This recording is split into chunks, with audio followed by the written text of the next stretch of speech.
네, 이번 주 일정 소개해 드리겠습니다. 5월 29일은 이제 한국, 미국 증시 모두 다 좀 휴장이고요. 5월 30일은 미국의 3월 이제 케이스 실러에서 발표하는 주택 가격 지수가 발표되고요. 미국의 5월 컨퍼런스 보드 소비자 신뢰 지수가 공개됩니다. 5월 31일은 미국 연준에서 이 베이지북이 공개가 되고 중국에서는 이제 5월 달 국가 통계국에서 발표하는 제조업, 비제조업 PMI가 발표되고요. 그 다음에 미국에서는 4월달 이제 졸트라 그래서 구인 지수가 발표가 됩니다. 또 한국의 4월 산업 생산 소매 판매 데이터도 공개가 되고요. 6월 1일은 이제 한국의 5월 수출입 통계가 발표되고 중국 차이신 제조 PMI 지표가 발표되고요. EU 5월 소비자 물가 지수 그리고 미국에서는 5월 ISM 제조업 지수가 발표됩니다. 6월 2일은 한국에서 5월달 이제 소비자 물가 지수가 공개가 되고 한국에서 1분기 GDP 성장률이 나오고요. 또 미국은 5월달 고용 보고서가 그날 발표되고 또 미국에서 그날부터 이제 2일부터 6일까지 임상 종양학회가 이제 열리니까 참고하시면 좋겠습니다. 네, 이번 주에 그래도 가장 좀 주목하실 만한 변수는 일단 미국의 고용 보고서라고 보시면 되겠고, 이제 미국의 고용이 아직까지 굉장히 단단하거든요. 근데 그게 만약에 조금 이제 꺾이는 모습이 나오면 증시에 약간 좀 부정적일 수는 있거든요. 그래서 미국의 금요일날 발표될 고용 보고서 계속 좋은 흐름이 나올지 염두에 두시면 되겠고, 그 다음에 이제 미국의 5월 ISM 제조업 지수가 목요일날 또 발표되는데 이 부분도 역시 아직까지 제조업 지수가 여전히 안 좋거든요. 근데 미국 ISM 제조업 지수가 만약에 좀 돌아서는 그런 모습이 나오면 보통 이게 돌아설 때 또 반도체에 긍정적으로 작용을 했거든요. 그래서 미국 5월 ISM 제조업 지수도 한번 눈여겨보시면 좋겠습니다. 그리고 마지막으로 중국의 국가통계국에서 발표하는 5월 30일 날 발표하는 그 5월 제조업, 비제조업 이제 PMI 지표인데 지금 여전히 좀 중국 같은 경우는 제조업 지표가 굉장히 안 좋거든요. 근데 이 제조업 지표가 좀 돌아서야 되겠죠. 이 꺾인 부분들이. 그래서 5월 30일 발표될 중국의 제조업 지표도 한번 눈여겨보실 필요가 있는 것 같습니다. 네, 현대차 그룹이 이번에 그 두 번째죠. 이제 SK온에 이어서 LG엔솔과 북미의 이제 두 번째 배터리 공급처를 이제 확보하는 그런 이제 그 결정을 이제 조만간 아마 이사회를 통해서 내린다는 언론 보도가 있었고요. 25년 말에 아마 가동을 할 걸로 보이고 조지아주에 이제 26기가와트, 그러니까 전기차 한 23만 대 정도 되는 분량의 배터리 셀을 생산을 한다라고 합니다. 6조 원 정도 이제 공동 투자가 들어가게 되고 지분은 각각 50%씩 가져가게 되는데 SK온까지 합치면 이제 총 62기가와트가 되고요. 고성능 전기차 58만 대가 탑재될 이제 예정이라고 합니다. 그래서 굉장히 좀 공격적인 어떤 이제 증설을 좀 할 예정이고 현대차 그룹은 이제 앞으로도 2030년까지 전 세계 전기차 판매 목표가 364만 대거든요. 근데 여기에 이제 한 100만 대 이상을 미국에서 판매하려고 좀 하고 있습니다. 그래서 뭐 지금 계속해서 이렇게 증설을 할 수밖에 없는 게 이 목표를 달성하기 위해서는 지금 이 정도 가지고는 좀 부족하겠죠. 그래서 앞으로도 꾸준한 아마 증설이 나올 것 같은데 가장 현대차에 좀 우려했던 게 왜 배터리 공장 안 짓냐 이게 있었는데 SK온하고 이제 LG엔솔과 이게 결정이 되면서 좀 그 우려는 많이 해소가 됐다라고 말씀을 드리겠습니다.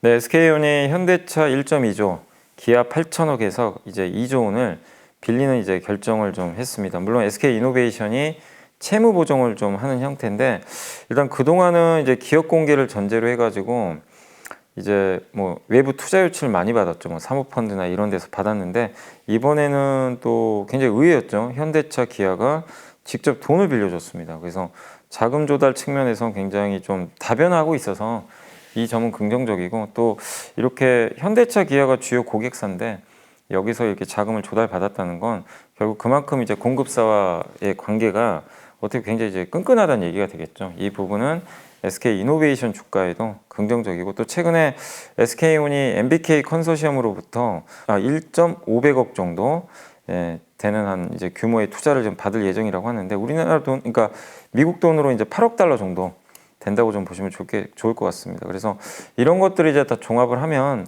4.4조 원 정도의 자금을 조달하게 돼서 어느 정도 이제 자금 조달 리스크는 많이 완화가 된 것 같습니다. 그래서 SK온의 최대 좀 리스크가 이게 자금 조달 좀 어려운 거 아니냐 이게 있었는데 어쨌든 이런 것들이 하나 둘씩 해소가 되고 있어서 긍정적인 것 같습니다. 네, LNF가 이제 양극재를 제조하는데 항상 좀 리스크로 거론되는 게 이제 양극재를 만들려면 전구체가 있어야 되거든요. 근데 이 전구체가 이게 그 자체적인 이제 망을 좀 조성을 해가지고 만들면 좋은데 그게 좀 부족했다라는 평가들이 좀 있었어요.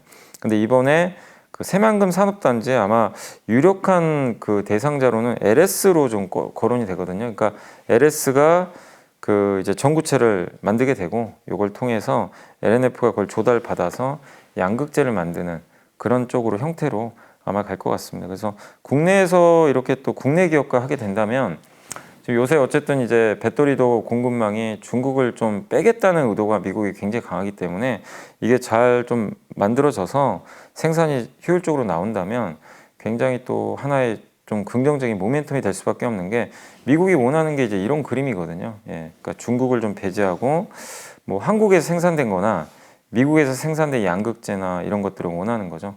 그런 어떤 출발점을 굉장히 좀 잘 떼고 있다라고 좀 보고 있습니다. 그래서 LNF의 이번 행보는 어쨌든 그 결론은 또 어떻게 날지 모르겠지만 한번 우리가 그 이 전구체 이 아직은 LS인지는 확정된 건 아니에요. 그렇지만 이제 조만간 이제 내용들은 나올 텐데 한국 기업과 이렇게 같이 합작해서 하는 이런 그림들이 과연 또 시장에서 어떤 평가를 받을지 좀 계속 주목을 해봐야 될 것 같습니다. 네, 에코프로비엠의 올해 1분기 이제 연구 개발비가 한 132억 정도로 전년 동기 대비해서 한 63% 정도 증가를 했습니다. 이게 2019년도에 145억이었으니까 22년 기준으로 509억이거든요. 그래서 한 3배 정도 이상 증가를 했다라고 보시면 되겠고, 그리고 이 연구 개발을 하는 이제 뭐 주요 자금들은 어디로 많이 들어가냐면 뭐 일단 전고체 배터리 사업도 지금 추진을 하고 있는 걸로 알고 있어요. 그래서 이 전고체 배터리 관련된 뭐 이 사업에 대한 좀 적극적인 좀 개발에 나서고 있는데 국내 배터리 3사가 지금 모두 다 여기에 뛰어들고 있기 때문에 에코프로비엠 역시 여기에 맞는 양극재를 공급한다면 경쟁력이 뭐 높아지겠죠. 이 부분은 좀 긍정적인 것 같고 또 한 가지가 LFP 팀을 좀 꾸렸다고 합니다. 그래서 중국이 주도하고 있는 이 리튬 인산철 배터리에 대해서 여기에 대해서 팀을 꾸려가지고 삼성 SDI와 좀 같이 참여 기업이 좀 돼가지고 국가에서 좀 지원하는 사업이거든요. 이게 여기에 참여를 해서 좀 개발을 하려고 하고 있습니다. 그리고 이제 에코프로비엠 같은 경우는 계속해서 이제 공격적으로 증설을 하고 있는데 최근에도 이 4,732억 원 투자해가지고 포항에 5만 4천 톤 정도의 이제 양극재 공장 짓겠다고 공시를 했고 또 1,562억 원 투자해가지고 캐나다의 신규 법인을 세운다고 발표를 했습니다. 그래서 계속 공격적인 어떤 증설 또 이런 연구 개발비 증가는 상당히 어쨌든 이제 성장을 위한 밑거름이니까 긍정적일 것 같습니다. 네, 헤지 펀드들이 지금 에너지 상품에 투자하는 이 금융 투자들이 좀 상당히 많은데 유가 약세에 좀 베팅을 좀 하고 있다. 2011년 이후로 그런 이제 뉴스들이 좀 많이 나오고 있습니다. 이 배경은 뭐냐면 이제 최근에 실제 유가가 좀 약하긴 하죠. 그 배경은 너무나 글로벌 이제 수요가 좀 부족한 거 아니냐 이런 이제 얘기들이 나오고 이제 미국 경기도 꺾이고 있고 중국은 생각보다 제조업 경기가 안 좋다 보니까 이런 부분들이 유가 하락을 좀 부채질한 것 같고요. 또 거기다 미국의 금리 인상이 이어지면서 계속해서 이것도 결국 유가에는 좋은 건 아니죠. 예, 그리고 중국 같은 경우 또 러시아 우랄유를 많이 수입을 하거든요. 워낙 싼 원유인데 그걸 자꾸만 도입을 하다 보니까 글로벌 이제 유가를 낮추는 그런 요소로 좀 작용을 했던 것 같습니다. 또 여기에 미국의 부채한도 불확실성도 국제유가에 좀 부정적이지 않을까 이렇게 보고 있는데 다만 이제 국제유가 관련해서 어쨌든 이제 미국 같은 경우 70달러 이하에서 이제 전력 비축률을 매입하기로 예전에 했었거든요. 또 오펙이 언제든지 또 감산을 할 수도 있기 때문에 무작정 뭐 유가가 내려가는 것보다는 아마 70에서 80달러 내외에서 횡보할 가능성이 높지 않나라고 좀 보고 있습니다. 네, 엔비디아가 정말 놀라운 이 주가 상승과 실적을 좀 보여줬는데 대부분의 그 반도체 기업들의 실적이 안 좋았거든요. 뭐 인텔, TSMC, 뭐 데이터 센터라든가 이런 거 투자 회복 기미가 보이지 않는다. 이런 이제 얘기들이 나왔는데 엔비디아는 이제 반대로 너무나 좋은 실적을 좀 냈습니다. 많은 기업들이 역성장을 했거든요, 매출이. 근데 엔비디아는 이번에 19% 매출 성장을 기록을 했고 또 더 놀라웠던 건 젠슨항 CEO가 나와가지고 2분기 매출액이 무려 110억 달러에 이를 것 같다. 원래 시장 예상이 71.5억 달러였거든요. 근데 110억 달러 얘기를 해버린 거예요. 그러다 보니까 이제 시장이 화들짝 놀란 거죠. 그 배경은 인공지능입니다. 이 챗 GPT로 인해서 챗 GPT엔 GPU가 많이 들어가거든요. 그래서 이 그래픽 카드가 좀 워낙 많이 쓰이다 보니까 엔비디아가 이쪽에서 절대 강자입니다. 그래서 수요가 급증하고 있고 여기 들어가는 이런 이제 그래픽 카드 가격이 6천만 원까지 지금 올라가고 있다고 합니다. 굉장히 고부가 가치 제품이죠. 근데 이 수요가 이제부터 시작이라고 하니까 이런 부분들이 엔비디아를 이제 투자하시는 분들의 어떤 심리를 좀 긍정적으로 자극시키면서 주가가 급등했다라고 보시면 되겠습니다. 네, 애플이 이제 원래 통신 반도체 같은 경우도 이제 뭐 중국이라든가 여러 이제 국가들에 많이 외조를 좀 주는 편이긴 한데 이번에 통신 반도체 기업인 그 브로드컴과 수조 원의 규모의 그 공급 계약을 이제 맺었다고 합니다. 브로드컴 미국 기업이거든요. 미국의 통신 반도체 기업이죠. 그러니까 결국 이건 뭐냐면 인도로 공장도 좀 옮기고 있는 데다가 부품도 사실 미국산보다 이제 중국산을 많이 썼죠. 한국이나. 근데 중국산을 좀 조금씩 배제하면서 미국 회사 걸 좀 쓰겠다는 거는 결국 미국 정부와 좀 약간 이제 같이 합을 맞추겠다라는 그런 의도가 아닌가 이렇게 보고 있고 또 특히 이제 이번 배경에도 미국 내 투자를 확대하려고 하는 것이라고 애플 관계자가 언급을 직접 했다고 합니다. 그래서 이 브로드컴 외에도 앞으로 우리가 체크할 거는 애플이 또 미국 기업의 또 공급망을 더 늘릴지, 그러니까 이번 한 번에 끝날 수도 있거든요. 근데 이걸 만약에 다른 업체들로 늘린다면 본격적인 더 탈중국 행보가 이어질 수 있기 때문에 우리가 계속 이런 부분들은 지켜봐야 될 것 같고 또 한국 기업 중에 중국을 대체할 기업들이 만약에 있다면 더 수혜를 받지 않을까 뭐 이렇게 예상을 합니다. 왜냐하면 중국과 한국은 또 서로 경쟁을 하거든요. 그래서 탈중국 나선 애플 이 이슈와 관련해서 한국 기업들의 수혜 여부도 계속 우리가 눈여겨봐야 될 것 같습니다.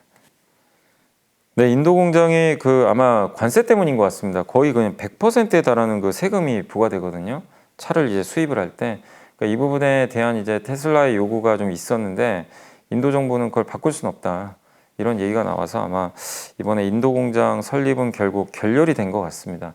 근데 이제 여러 후보지들이 있어요. 뭐 인도네시아도 있을 거고, 거기에 또 한국도 있죠. 예전에 이제 윤석열 대통령이 일론 머스크에게 직접 요청을 했죠. 한국에 좀 공장을 지어달라고. 근데 일론 머스크는 좀 형식적인 답변을 했어요. 예.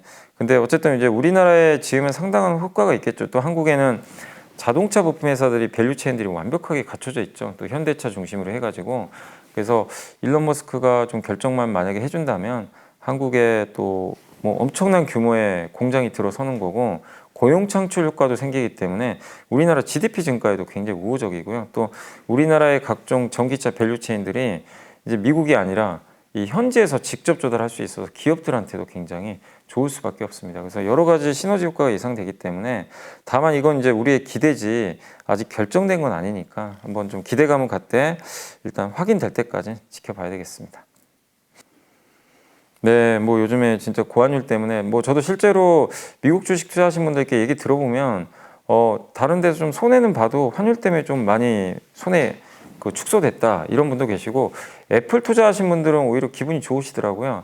애플 투자한 분 중에 아주 고점에 산 분은 아직도 손실인데 환율 계산하니까 오히려 수익으로 전환된 경우도 있거든요. 그래서 이 환율이 오를수록 사실은 이제 미국 주식 투자하신 분들은 좋을 수밖에 없는 거죠. 그리고 또 거기다가 미국 주식 중에서 요즘에 기술주 투자하신 분들이 훨씬 좋습니다. 왜냐하면 올해 미국의 그 나스닥 같은 경우 14% 상승을 했거든요. 근데 올해 S&P 500 시가총액 증가분 중에서 7개 대형 기술주 있죠. 흔히 말하는 뭐 여러분이 아시는 엔비디아라든가 뭐 마이크로소프트, 애플, 뭐 아마존, 뭐 구글 이런 기업들의 그 기여도가 98%니까 그냥 여기만 오른 거예요, 사실은. 그 정도로 쏠림이 심한데 결국 미국의 그러니까 우리 한국 투자자분들이 미국 기술주 되게 좋아하시잖아요. 근데 그쪽에 많은 분들이 투자를 하셨기 때문에 환율 상승 나스닥의 빅테크의 상승 이 두 가지가 맞물려서 지금 모처럼 소확개미 분들도 조금은 좀 웃을 수 있는 그런 모습들이 좀 나오고 있는 것 같습니다. 네, 한국항공우주가 지금 이제 이번에 말레이시아에서 사실 그 FA50 경전투기 수주를 따냈거든요. 굉장히 의미가 있는 게 뭐냐면 중국의 JF17과 경쟁을 했어요. 중국은 완전 저가 경쟁을 하거든요. 근데 그걸 이겨내고 이번에 따냈는데 우리나라가 성능은 더 좋다고 합니다.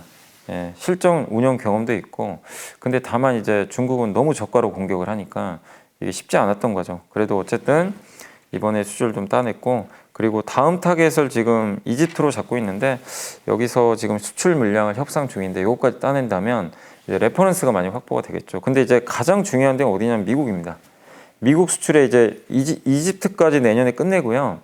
카이의 목표는 이제 미국에 올인하겠다라는 이제 정책을 좀 얘기를 했고 미 해군과 공군이 지금 훈련기 있죠. 그러니까 카이가 만드는 거는 이제 훈련하는 이제 공군 조종사분들이 타가지고 훈련을 하는 건데 이게 좀 노후화됐다고 합니다. 그래서 이거를 이제 교체를 추진하는데 그 지금 카이 같은 경우는 로키드 마틴하고 같이 컨소시엄을 맺은 걸로 알고 있거든요. 보잉은 이제 샤브란 기업하고 같이 하는데 일단 공군 내에서 평가는 카이 쪽에 손을 들어주는데 미국 예산처는 또 저쪽 보잉 편을 좀 들고 있나 봐요. 그래서 수주가 될지 모르겠지만 이게 총 500대에 금액이 거의 54조 원에 달하는 정말 엄청난 규모거든요. 그러니까 따낸다면 정말 엄청난 또 역사적인 사건이 되는 거죠. 그래서 일단 이쪽에 좀 올인을 할 텐데 좋은 결과 좀 나오기를 기대를 해봐야 될 것 같습니다. 네, 게임 회사들이 요즘에 좀 위기인 게 그동안 돈을 많이 벌었던 게임류가 뭐냐면 리니지 라이크라 그래가지고 2017년도에 리니지 M이 나와서 지금도 뭐 매출 1위 할 정도로 굉장한 기업이죠. 근데 이 게임 뭐 하는 거냐면 현질을 유도하죠. 현금을 지출해서 좋은 아이템을 사서 이제 다른 사람과 싸워서 이겨내고 그러면 레벨업을 하는 거거든요. 이제 그런 시스템으로 이제 운영을 하는 게임이라고 좀 보시면 좋을 것 같은데 이게 이제 그때는 너무나 히트를 쳤어요. 예. 근데 지금은 이런 게임들이 너무 많습니다. 나오는 게임들마다 이제 비슷하다 보니까 사람들이 이제 식상해진 거죠. 그리고 과도하게 현질하는 거에 대해서도 이제 좀 그 우려하는 그런 목소리들이 나오다 보니까 이제 게임 업체들이 이제 비슷한 류의 이런 게임 만들어 가지고는 성과를 내기가 좀 어려워졌고 실제 게임 회사들 실적도 상당히 지금 좋지는 않습니다. 우리나라 주요 7개 게임사들 영업이익 합산액이 이번 1분기에 작년보다 절반 정도밖에 안 되거든요. 그 정도로 실적도 좀 좋지 않게 나오고 있다. 그래서 결국 우리나라 게임 회사들이 이 돌파구를 마련하려면 다양한 게임을 만들어내야 될 것 같아요. 캐주얼 게임이라든가 아니면 그래도 좀 고무적인 건 한국 게임 회사들이 좀 불모지가 콘솔 게임입니다. 뭐 플레이스테이션이나 닌텐도로 하는 그런 게임들을 콘솔 게임이라고 하는데 이번에 작년에 크래프톤이 내놨고요.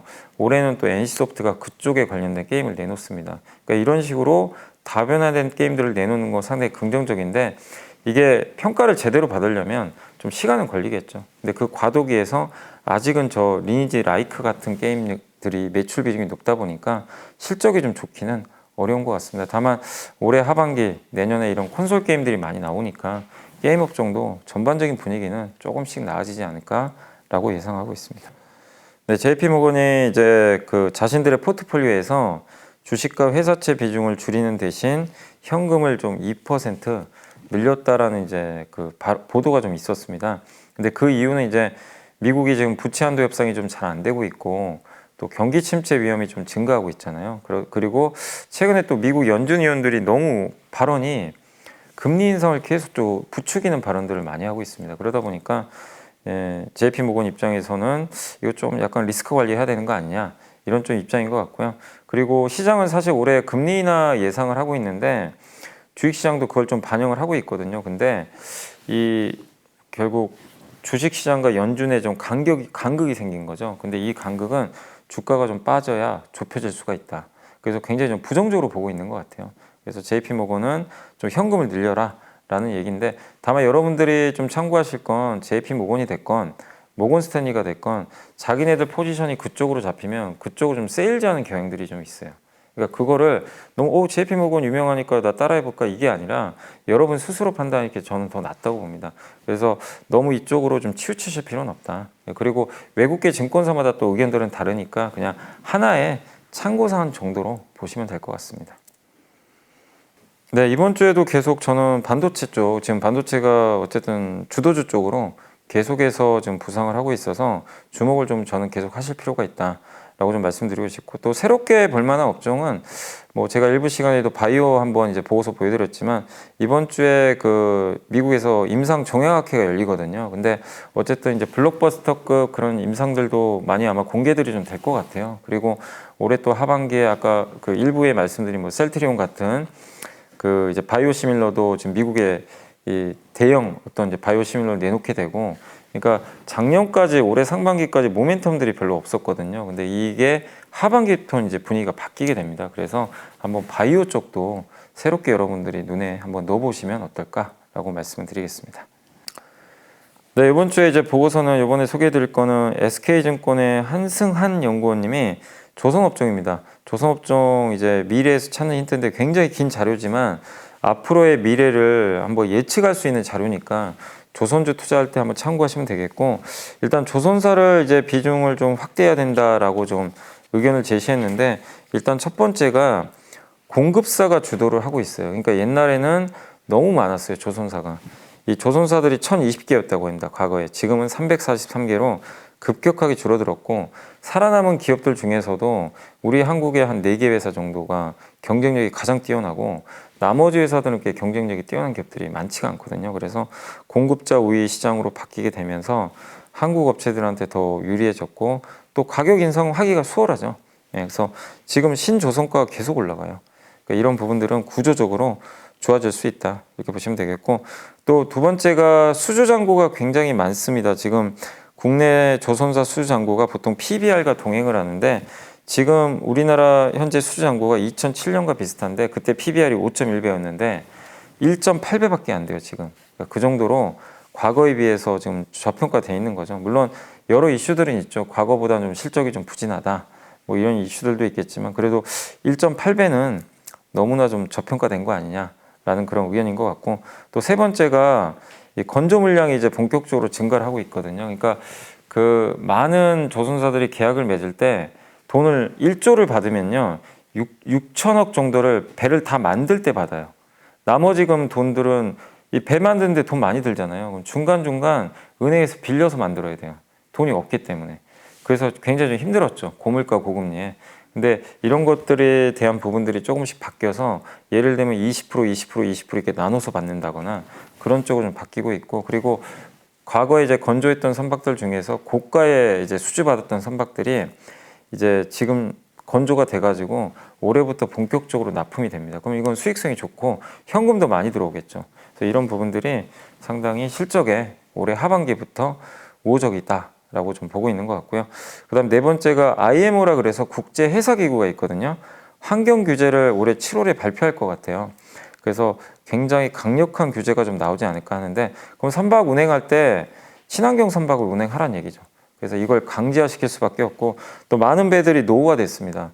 그래서 이 노후화된 선박들이 교체가 될 때 결국엔 그 친환경 선박으로 교체하지 않을까. 메탄올 선박, LNG 연료 추진선. 그래서 이런 기대감들이 좀 높아지고 있는데, 결국 이런 친환경 선박은 한국이 잘 만들거든요. 그래서 이런 부분들이 환경 규제와 맞물리면서 한국 업체들의 수주 그 경쟁력을 더 높일 것 같다라는 그런 의미인 것 같습니다. 그래서 이런 네 가지 이제 이유들을 좀 종합을 해서 조선업종 너무 좀 짧게 보지 말고 길게 보자는 그런 의미고요. 탑픽으로는 이제 HD 한국조선해양을 꼽아주셨고, 그 외에 현대중공업, 삼성중공업, 하나오션, 현대미포조선 이 기업들에 대해서도 관심 종목으로 꼽아줬으니까 조선주 참고하시면 좋겠습니다.